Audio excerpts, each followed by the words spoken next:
Welcome Shri Ashwini Vaishnaw, Minister for Railways, Communications and Electronics and Information Technology, Government of India, to give the keynote address on Mission Superpower 5G for a Billion. Mr. Minister, sir.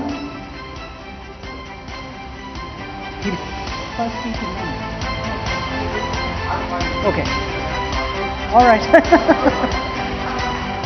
Speaking to the Honourable Minister, Arnab Goswami, Editor-in-Chief, Republic Media Network. The Minister is more than comfortable to have a fireside chat this morning, and I'm grateful for that because I believe that in the nature of the informality of our event, Mr. Minister, we are we're flexible on format. So first of all, thank you for that because I think that's what these sessions are about, right? We get to see each other up close and open up. So thank you, first of all. Thank you for all the... My pleasure. For being here, and thank you for all the hard work that you're doing.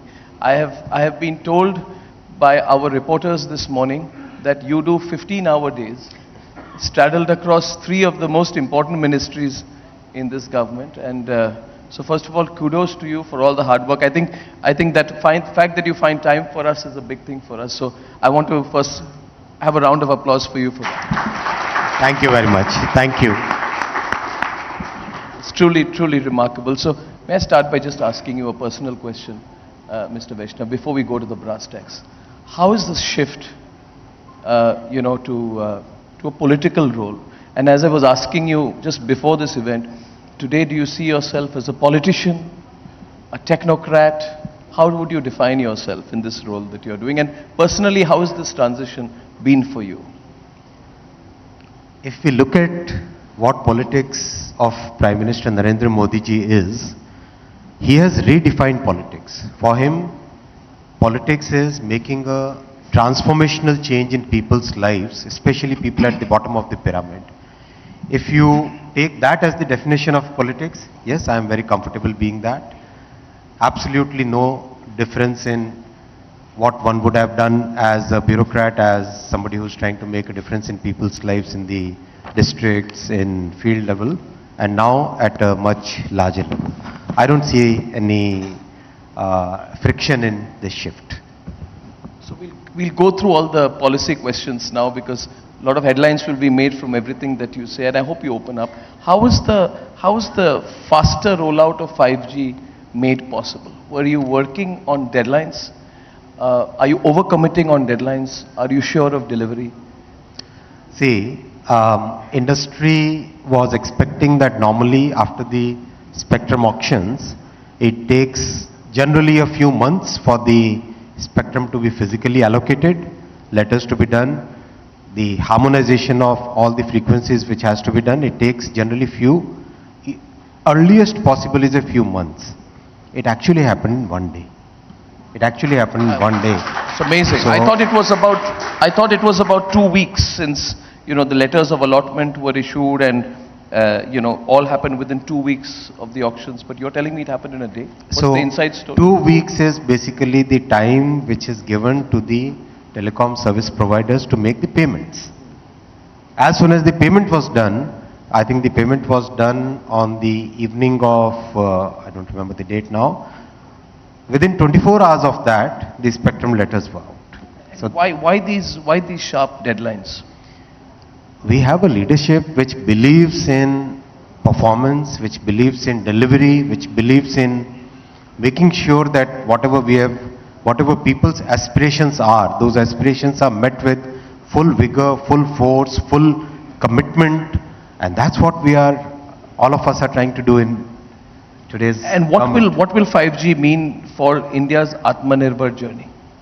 A lot will change. If you look at the global experience, the most fundamental change which happens when 5G gets launched and 5G gets utilized is the change in the healthcare sector. That's the most fundamental. In terms of globally, the number one change which happens, that change is in healthcare sector. The second change which happens is in education sector. Third is in the logistics and industrial sectors. So the same phenomenon will be repeated here. We will see massive transformation in healthcare. What used to be a difficult dream for a person living in remote areas to be able to access good consultation with somebody sitting in a good world-class hospital in a big city, those things will become realities. Telemedicine, what we used to think during the satellite era and all those things, is going to get totally transformed. It will be like the way we are sitting together today. A patient and a doctor, a patient sitting in remote areas of Odisha can have exactly the same consultation with a doctor sitting in Bangalore or Mumbai. Will you open up on the China angle, please? Yeah? Because, you know, there it is. I am happy with it, to be very honest. But I want to know your thinking. You took a decision, the government took a decision, we will restrict the import of 5G equipment from China. I mean, I could give you a huge round of applause for that. But I want to know why.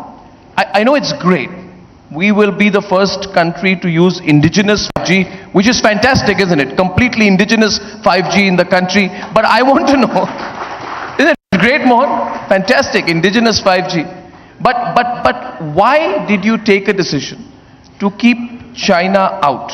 I'll be very candid on this. Please. And would like to explain the entire thought process.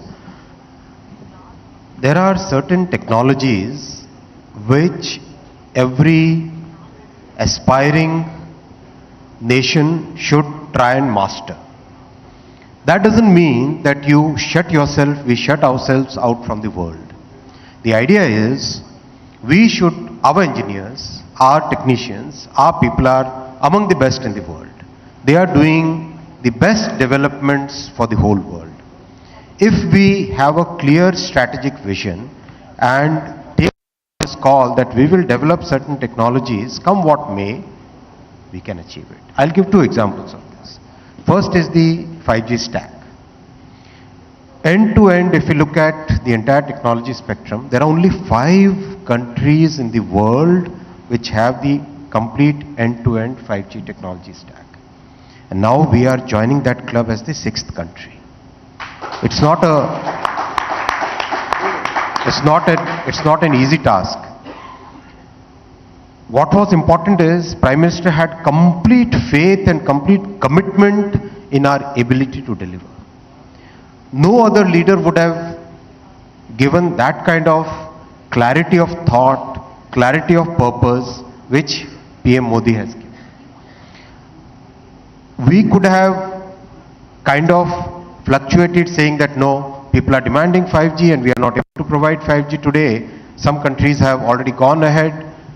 We could have thought that no, let's come, let's import and let's go forward. No. He was very, very clear on this and that helped. I'll give the second example, the example of Vande Bharat train. There are only about 8 countries in the world which have developed a train which can run at 180 kilometers per hour. We are the 9th country to do so, and again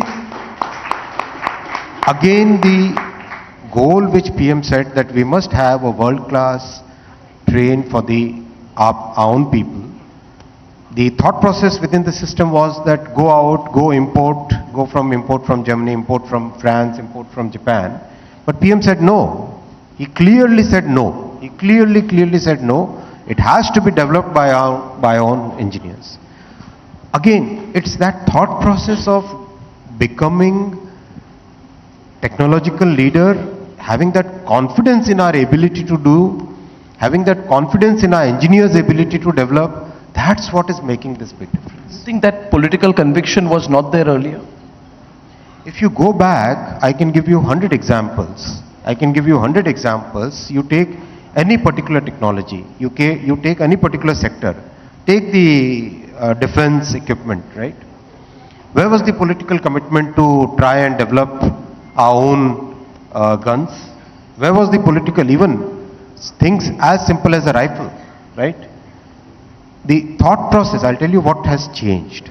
The thought process was go out, scout for a technology, have a technology transfer agreement, and then live with the technology for next 30, 40 years. That thought process has changed.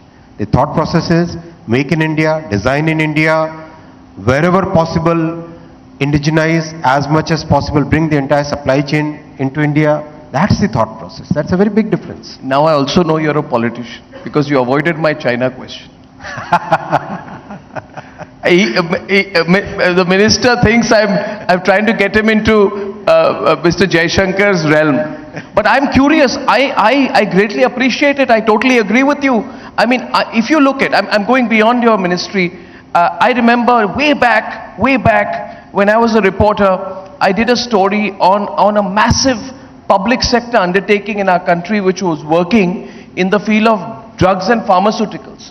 And as part of the story, I spoke about the retrenchment of hundreds of employees in that organization. And when I went around, when I met the scientists from the organization, I remember I was in my 20s, they told me that, Arnab, we are capable of beating the Chinese. These basic drugs, which have suddenly become our biggest imports after the opening of the Indian economy, if we just had 6 months to 1 year to catch up, we could have done it. But we rather chose a Chinese substitute. My direct question to you, Mr. Minister, please answer it. Some people would have said, let's scale it up fast, let's import the technology, we will play catch up later, but your government didn't do that. So is there a risk factor that you think about when you're sitting in the government, when you're talking to the Prime Minister? Do these conversations happen, or is it and do you also think of the diplomatic fallout of taking tough decisions like this? Very clear commitment towards developing technologies, very clear focus on where we want to go. That's what most of these reviews which PM takes in our ministries, at least 3 ministries which I hold the responsibility for. Very, very clear decisions. See, the question is, if we want shortcuts, if we want band-aids, if we want things which are going to be good for today, that's possible to do, anybody can do. But if we are aiming at taking ourselves to a developed nation status by 2047, then shortcuts won't work. Completely agree with you. You completely skirted the China question. I will get Mr. Jaishankar and answer that. But I got your point, and I think we greatly appreciate the belief that the government has in our own expertise. I want to know, last question on this, on your present IT Telecom ministry. 5G is projected to be 100 times faster than 4G. 6G, they say, no, 6G will be 100 times faster than 5G. And one day there will be 7G. Are we getting lost in words? What is the future looking like to you? I want to know what is the impact of all this speed for the average Indian. What does the future look like to you, and how will we benefit? How will everyone benefit? If you can in basic terms explain that. If you look at very basically, how's this whole technology picture getting evolved, right? 3 things are happening. First, the cost of compute is reducing dramatically. The compute power is increasing inversely to the cost of compute. Second, the cost of communication is reducing dramatically, whereas the communication power is again increasing significantly.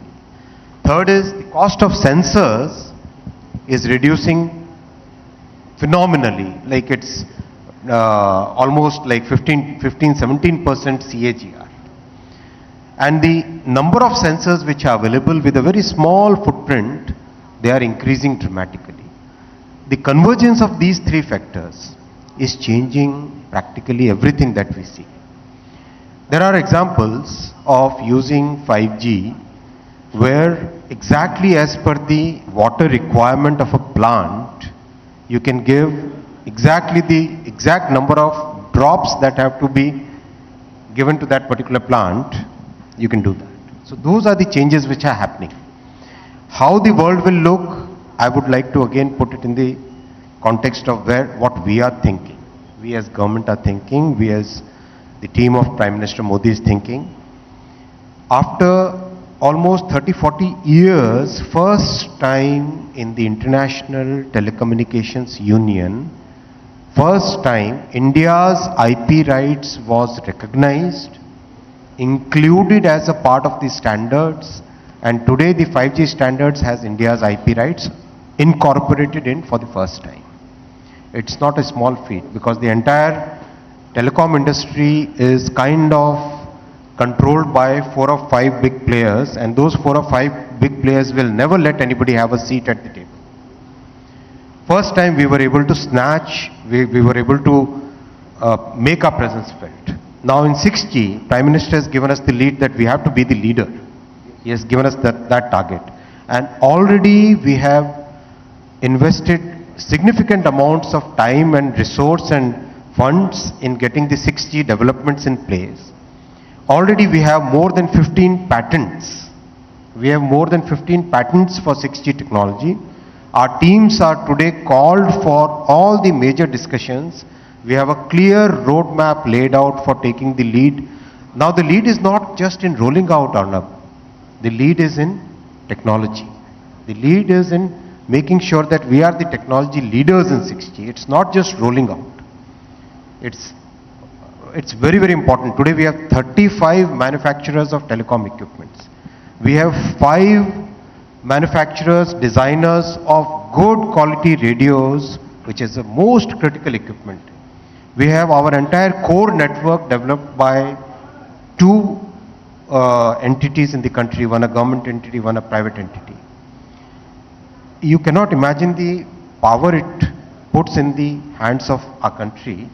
See, if you don't have your own core, somebody can just put a pipe in there, and whatever things you try to do on your phone or on your machine, on your computer, the network itself is leaking to somebody else, right? Having our core is of strategic importance. Having our radio networks is of strategic importance. So those are the things on which we are making significant progress. So you're already thinking of 6G? Yes, of course. And you are thinking of the applications of 6G? Absolutely. And you are talking to those, even private sector or research, who will be putting out those applications of 6G so that you can execute it fast? The model that we are taking is, our youngsters have huge amount of energy, huge amount of innovative spirit. We are taking the 5G use case, 5G laboratories to about 100 universities across the country. Just what we are doing in semiconductor, exactly that same phenomenon we are taking into 5G also, 5G and 6G too, 5G and beyond is what we are calling it. So we set up a lab in the remote areas of Jharkhand, everywhere in the country. Practically each and every state will get 2 or 3 labs. That way the students are able to think of new solutions, new use cases. They are able to look at how 5G can impact their own lives, how 5G can make a difference in the people around them. So that's the way we are moving. What is your timeline for 6G? 6G is around 28, 29 is what the world is. Around 2028, 29? Yeah. And you're preparing for 6G? Absolutely. So India makes the transition to 6G by 28, 29. And I also want to share another very important information with you. We recently had the elections of International Telecommunication Union. Yes. Indian candidate Ms. Revati, she won with record margin. I think out of the 170 odd members of the ITU, we got 130 votes. So the world is recognizing that India is emerging as a technological superpower. It is not just a country which develops for the world. It is a country which which is doing for its own also. And actually, in the G20, I want to share with you. Yeah. In the G20 group of ministers, at least 8 ministers told me that we are waiting for your 5G to be rolled out so that we remove our dependence on the country that you named. And the country that I named. All right. Mr. Vaishnaw, I am now beginning to enjoy this. Yes. Go ahead. And they wanted India to come out and say that yes, our 5G has been rolled out now and we would like to use the 5G from India. The country that I named is probably going to be looking at this headline coming out of this event, that India commits to the implementation and execution of 6G by 28, 29. The country that I named which is frightened at our growth prospects will now have a nervous breakdown listening to what you said this morning. But I think this is getting frighteningly exciting for us. Mr. Vaishnaw, this is wonderful. I mean, if you think about this, we are thinking of the execution of 6G, and what a way to start this morning. How affordable is this going to be? How affordable I think about, because you got to increase the base of 5G and 6G. Do you think about it? Because it has to reach the people. As per ITU's affordability index, India is the most affordable telecoms industry in the world, whole world. That trend is going to continue. So the most affordable, largest base, fastest implementation. Wow, you have your job set out. This is remarkable. A link to that, semiconductors. You alluded to it.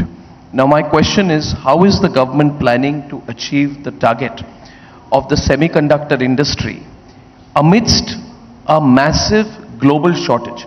Just expand on it a little bit, Mr. Vaishnaw, because you say that within the next 5 to 6 years, you're talking of 28, 29, as we move towards 6G, we will also become a great semiconductor design capital in the world. Right? We have a 76 billion semiconductor industry at present. How does the government go about achieving this target, and how crucial is it, Mr. Vaishnaw, to achieve the target when there is a massive global semiconductor shortage? Do you have any innovative ways, Swadeshi ways to achieve that? Okay, so bit of context. 10 years back, what was electronics manufacturing industry in India? Practically negligible. What is electronics manufacturing industry in India today, and where it is going? Today it is already at $80 billion US. It is growing at 17 to 19% CAGR. It is likely to cross $300 billion in the coming 5 years. Now, what's the most important raw material for electronics manufacturing? Most of the stuff that we see around today has electronics in it, and every electronics has semiconductor in it. Semiconductor is one of the most strategic item today. If we look at the global world, that's the most important item. The country definitely deserves to be the economic powerhouse. It has to have semiconductor industry. Now, that's one part of the story. The second part of the whole thing is, we have close to 50,000 semiconductor design engineers in our country, working for all the best companies in the world. That's the second part. Now, third part, globally, if you look at the semiconductor industry, 20% of the global semiconductor workforce, especially at the higher ends, is all Indians. Now you put all these things together and you can definitely come up with a solution by which India becomes a powerhouse in semiconductor industry. It's not an easy task. It's going to be a long and arduous journey. It's going to be a very, very difficult journey. It's going to be a journey which will really test our patience, will really test our execution capabilities. It's not an easy thing to have even one fab in a country. It's a very, very difficult journey. We are cognizant of that. I want to tell you, when we went to the Prime Minister for review of what we want to do in semiconductor, we sought 45 minutes. He gave us 2 hours and 45 minutes. And what was his essential line of questioning to you? What was the Prime Minister's central line of questioning to you in that meeting? Each and every detail in this, he wanted to ask how you are going to execute this. What will be the implications? Where can we fail? So those are the things that he went in good details, because everybody knows that it's very easy to say that yes, we want semiconductors, but how many countries are actually able to deliver on it? So the thought process was that we must design our entire program in such meticulous detail that we should understand what are the failure points and we should be able to mitigate those risks right upfront. So you are saying the Prime Minister does this kind of deep SWOT analysis with you? At least in every major thing, in railways, in telecom, in semiconductor, in 5G spectrum auction. I know that in BSNL revival, the meeting went on for almost 2.5 hours. What is the weakness that you identified for the Prime Minister when he, as you said, he questions and challenges the assumptions which you're making, and he asks for what the challenges would be? In the semiconductor SWOT analysis, what was the weakness you probably identified, or the threat? If you don't mind sharing a little bit of that detail. I mean, I'm sure the country that we have named this morning is also listening very closely to you. You don't want to give away state secrets on this platform, but what is the weakness that you possibly identified? There are, if you ask me, 4 or 5 major challenges, and we are cognizant of each one of those challenges. See, again I'll give an example, another example. When India wanted to start the automobile industry, did the Ford or Volkswagen or Toyota come to India? No. Did the top names come to India? No. Who came to India? Somebody who had more hunger, somebody who had some willingness to take the risk and go forward, right? Correct. That kind of company came. Correct. That is exactly the same phenomenon we'll see in the semiconductor industry in India. We probably initially will get some of the players who are more risk-taking, may not have that kind of capability. So we have to balance that out. That's a big challenge we have to face. How do we face that challenge? We have tied up with some of the best laboratories in the world. There's a laboratory in Belgium, IMEC. I personally visited them and requested them that we are a country which is starting on this journey and we need your support. They promised us full support and they implemented their promise very rapidly in the entire process. That's the first challenge we have to face. Second challenge we have to face is bringing the ecosystem. Correct. Now this is a very, very complex ecosystem with very specialized gases, very, very rare and very specialized chemicals. Yes. And everything has to fall in place exactly just in time. It cannot be that you can store some of these things and you can use it over a period, right? So we are cognizant of that. We have contacted each and every supplier in the world. Each and every supplier in the world has committed to us that yes, you decide one place where 3 or 4 fabs can be set up over a period of 5, 6 years, 7 years, 10 years.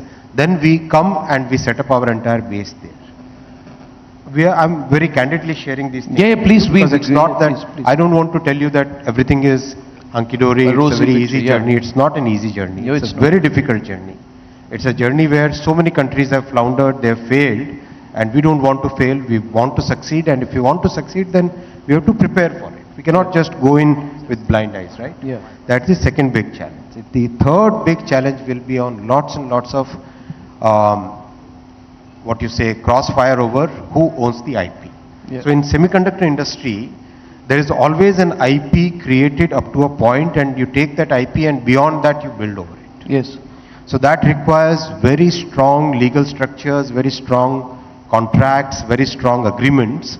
So we are cognizant of that. We have created a team where some of the best in the world are today advising us. People like Vedantam, Yes. who invented Pentium, right? Yes. People like Professor Rao from Georgia Tech, people like Professor Paul from Stanford. They are the ones who are advising us, they are the ones who are guiding us at every step. So it's a journey where today best of the best minds have already joined this journey. They are supporting us and they are the ones with whose help we are moving forward. It's going to be difficult, but we will achieve. What is coming across to me as I listen to you is that what the government is providing, and I'm also looking at this from a macro perspective, what the government is providing to external stakeholders, to the private sector, to people who provide the R&D base, and people who will invest in India and work collaboratively with you. I think the remarkable thing is that this government is providing clarity to all those external stakeholders in the policy direction and stability of your government. And I think without that, it's not possible to do it. I think for the first time, do you feel sometimes, Mr. Minister, that when you talk to all of these external stakeholders, multiple companies, that they find this approach refreshing? Because I am looking at you as a very committed and sincere man. The sincerity is really coming across very clearly. But it's important to provide clarity, I mean, to a number of, it's a labyrinth of people who will work with you to provide stability to the semiconductor dream. Again, I'm asking you an approach question. Is this approach new See, this approach is and refreshing? This approach is very refreshing, and the commitment from our leadership is so clear that it helps us navigate the waters very, very clearly. See, again, without taking any names, a very large company which has turnover more than $100 billion, the chairman of that company made a statement that India has changed. When he visited India after 15 years, he visited.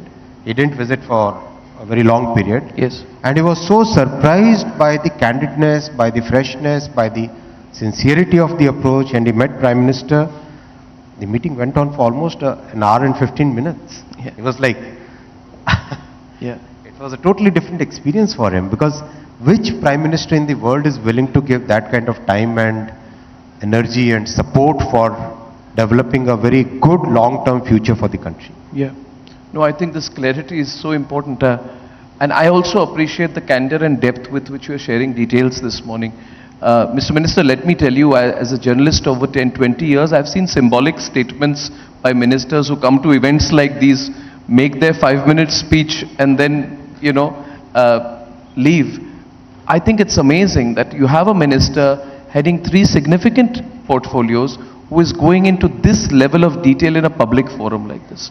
I really appreciate it.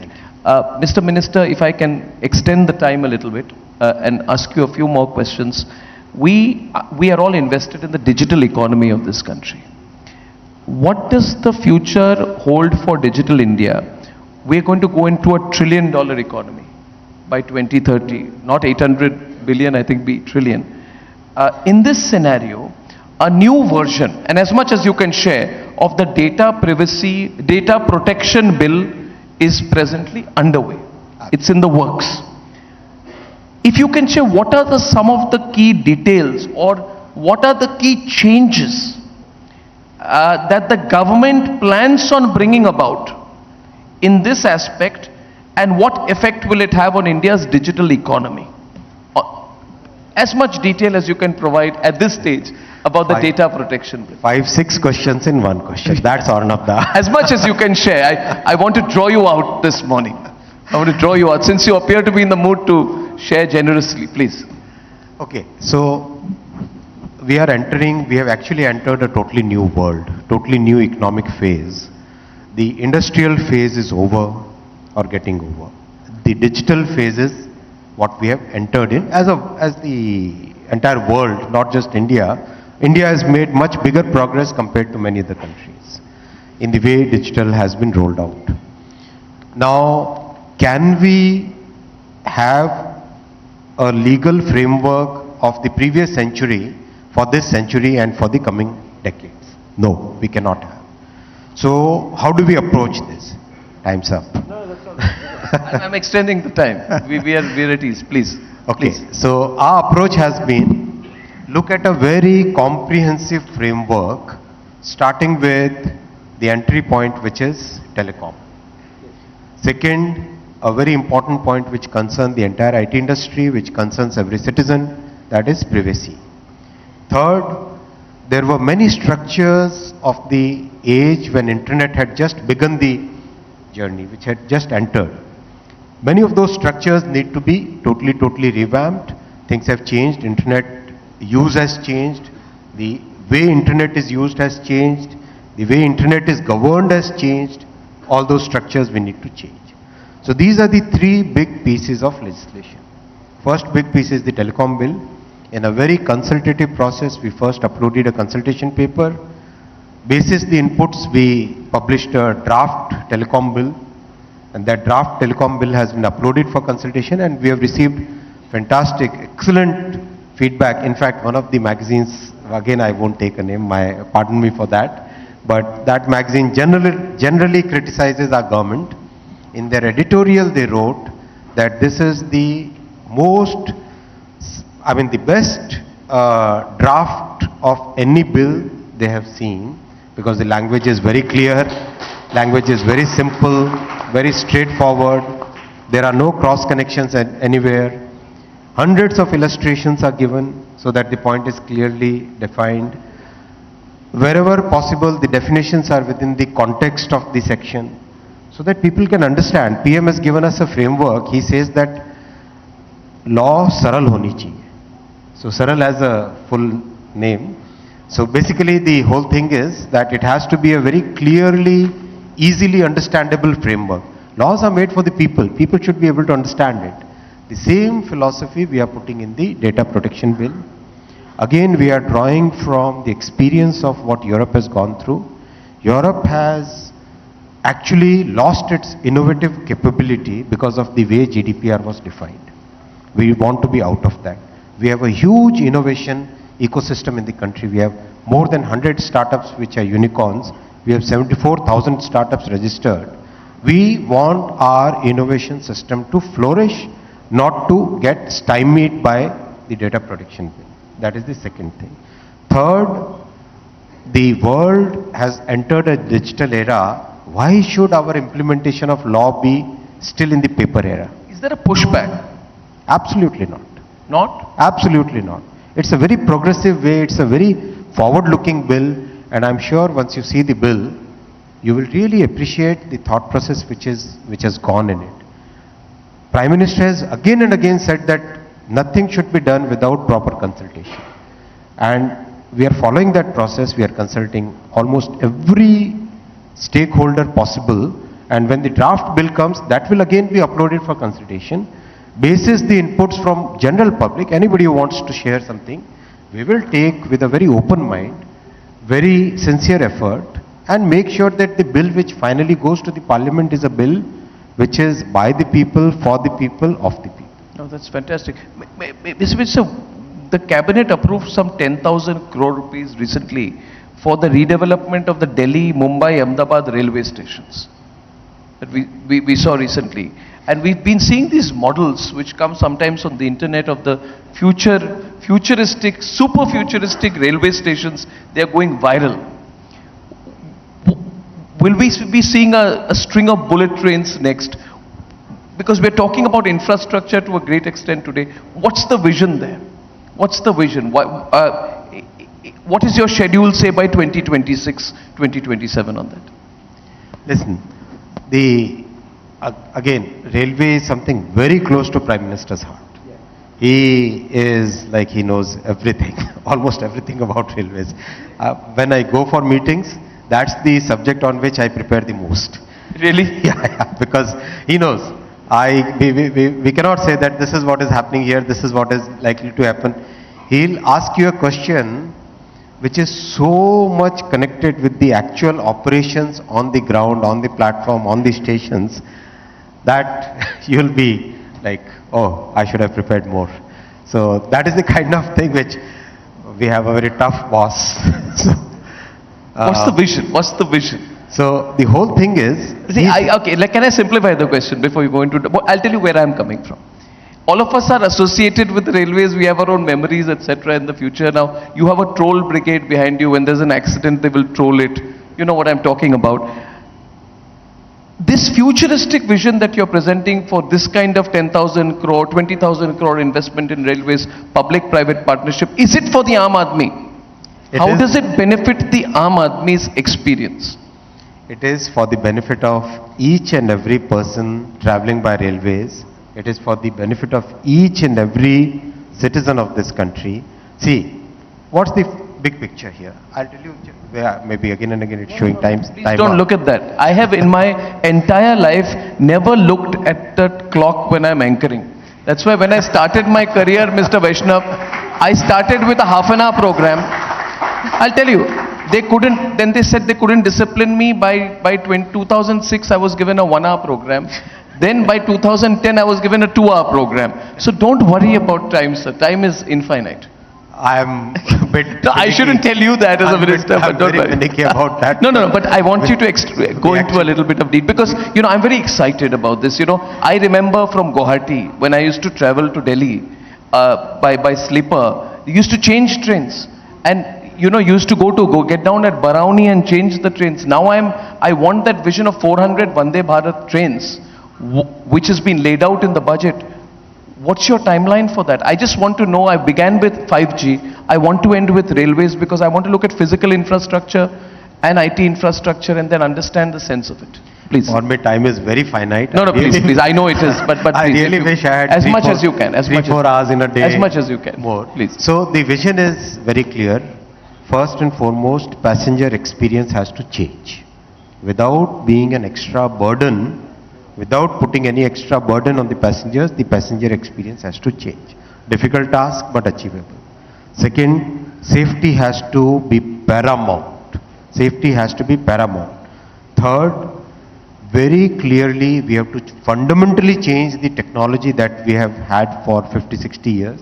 That technology has to totally change. These are the three basic things on the passenger side. There are things on the freight side. We can have another session on that. On the passenger side, first and foremost thing is the station. PM has given us a target of 200 stations. So we have by now created a master plan of about 139 stations. And each and every master plan is designed for future, designed for making sure that the growth of a city is actually accelerated by the station and not get hampered by the station. And believe you me, when the first 50 designs that our team, all of us, we took to the Prime Minister, he reviewed that entire thing for almost 2.5 hours, each and every station. After 2.5 hours, he was not happy. He didn't approve. He didn't say, Aage badho. He didn't say that. We came out of that room so disappointed. We were thinking that what has happened? We put in so much effort and still it has not got approved today. And in the night I get a call from PM. He says, आपने जो तैयारी की है वो आज के लिए अच्छी है, आगे से 50 साल के लिए सोच के वापस तैयारी करके लेके आओ, आगे के 50 साल के लिए सोच के लेके. It's a very different thought process. It took me a while to understand what is Prime Minister's thought process, how far he's thinking. We went back, we put everything in the shredder and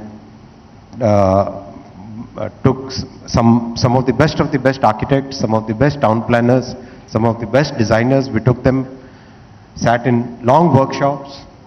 How do we plan for 50 years? It was a very difficult thing because where is the data? What kind of technology changes are going to happen? All those things we have to put in the system and then plan. We went back after 2.5 months of hard work and we got the approval from the boss. This is a wonderful insight and it's a wonderful note to end on. But I, because this is the story of the day, and I will only wrap up by saying that we used to say, sir, that in the 1990s, China thought 20 years ahead, and it is remarkable and such an insight today that we have a Prime Minister and a government which is thinking 50 years ahead. We will outstrip China, and it's not mission superpower, it's a question of when we will be a superpower. You are heading fantastic 3 ministries, you're doing a lot of hard work. You have warmed up the entire day for us, and I'm very grateful to you for that. Thank you so much. Thank you, I Mr. really enjoyed Vaishnaw. this. Thank you. I was a bit afraid of how Arnab will grill me. Sir, thank you so much for giving all that space. I am warming up for the rest of the days. Thank you. Thank you. Thank you very much, Minister Sir and Arnab, for that really captivating and revelatory conversation. Thank you for spending time with us and really patiently hearing out all our concerns, and thank you for giving us a ringside view of what your world is all about. Ladies and gentlemen, we move on to our next segment, and we've got Mr. Anil Agarwal, who founded Vedanta in 1979 and made his way to the international capital markets in 2003. This was the first company, ladies and gentlemen, to be listed at the London Stock Exchange.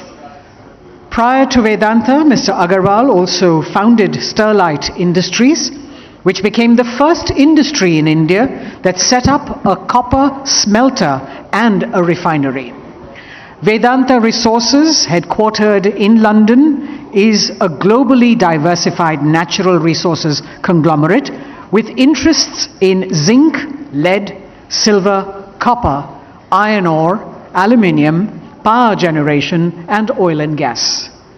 Our next speaker, Mr. Anil Agarwal, founder and chairman of Vedanta Resources Limited, giving us a special address on Mission Superpower, the drive to build a nation. Distinguished guest,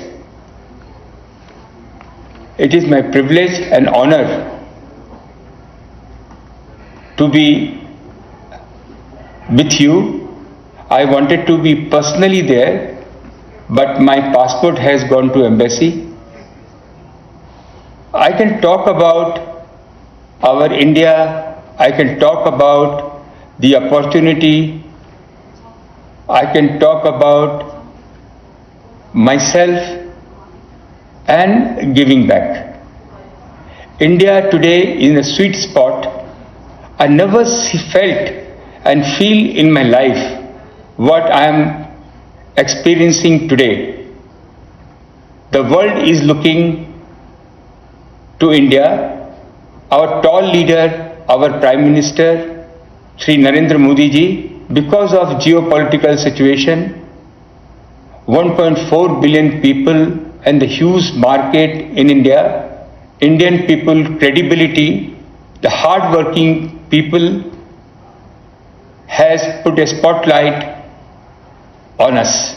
This is the time, let's all of us be together to eradicate poverty from our country, provide job to everybody, and to make sure our women empowerment to be accelerated.